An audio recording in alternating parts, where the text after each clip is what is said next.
Assalamualaikum warahmatullahi wabarakatuh. Selamat pagi saudaraku, ahad ceria, merah merona. Alhamdulillah, hari ini kita berikan nutrisi tulang-tulang dulu, menggerakkan badan untuk mencapai kebugaran secara jasmani. Tentunya itu kebugaran jasmani itu kan harus diiringi dengan kebugaran rohani. Kita senantiasa bertakwa kepada Allah Subhanahu wa taala. Sahabat-sahabat sekalian, alhamdulillah, bagaimana Rasulullah SAW menjelaskan mengenai akhlak yang mulia.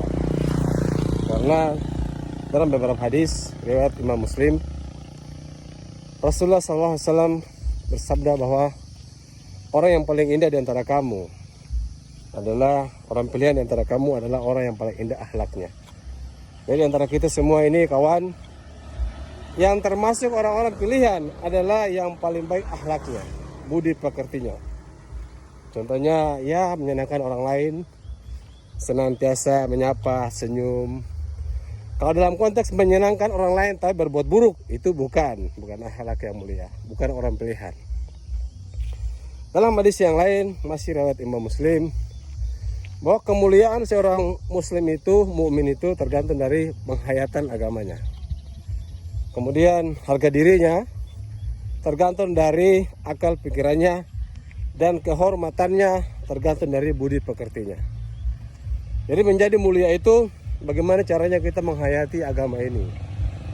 Sebagaimana Al-Quranul Karim, Allah SWT berfirman, ya ayyuhallazina amanu udkhulu fi silmi kafah. Karena memang dianjurkan untuk kita masuk ke dalam Islam itu secara kafah, keseluruhan, bukan secara juz'iyah, bukan secara sedikit demi sedikit, bukan secara sedikit, tapi banyak, menyeluruh. Menghayati agama ini secara keseluruhan, bukan sepotong-sepotong. Kemudian harga diri kita ini tergantung bagaimana akal pikiran kita, menempatkan akal pikiran itu sebagaimana mestinya kita ini makhluk yang berakal. Karena dalam Al-Quran Karim dijelaskan begitu banyak, Allah serukan haya ulul albab. Agama ini untuk orang-orang yang ulul albab, orang-orang yang berpikir. Karena muslim itu memang harus berakal. Tidak berakal ya itu namanya orang jahiliyah, orang bodoh.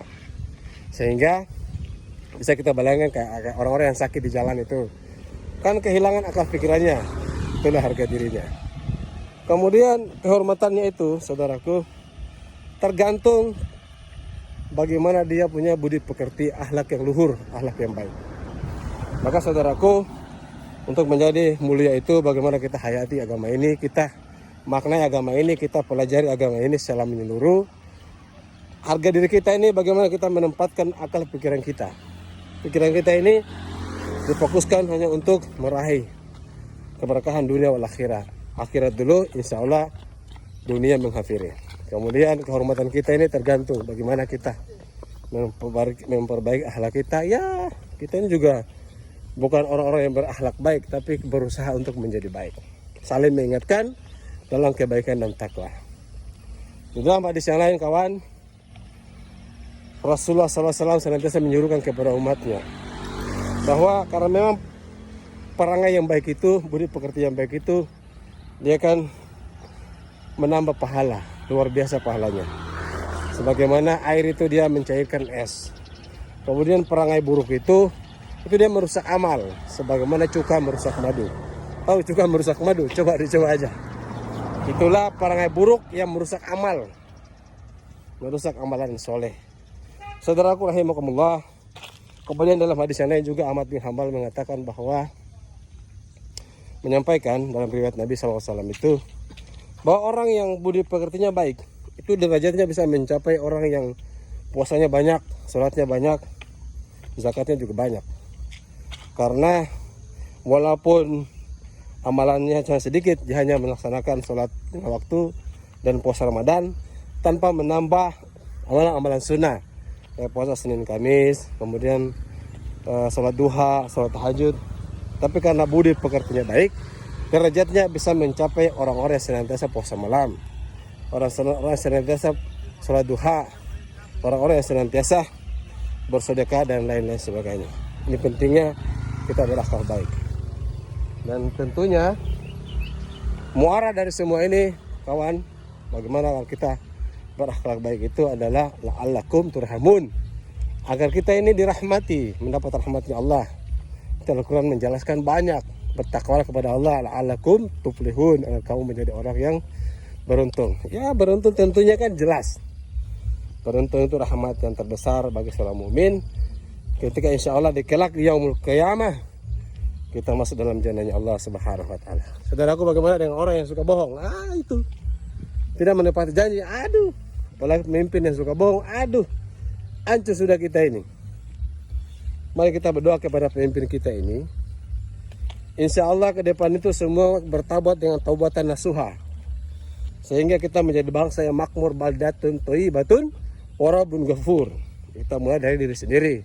Memperbaiki diri dulu, memperbaiki keluarga kita, orang-orang sekitar kita, memperbaiki RT, RW, kemudian kita memperbaiki negeri, kelurahan, kecamatan, kemudian kita memperbaiki kabupaten dan bangsa dan negara. Tentunya, kawan, bagaimana kita menjadi mukmin yang taat, muslim. Muslim itu banyak, kawan, tapi hanya sedikit yang mukmin.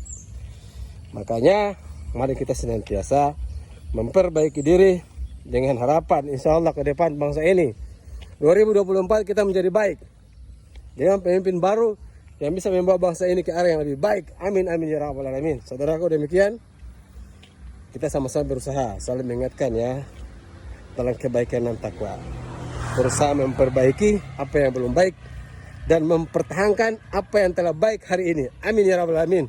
Assalamualaikum warahmatullahi wabarakatuh. Alhamdulillah, ini udah sekitar 10 kilo ini. Masya Allah. Allahu Akbar, Allahu Akbar. Assalamualaikum warahmatullahi wabarakatuh. Dengan Al-Mukarram.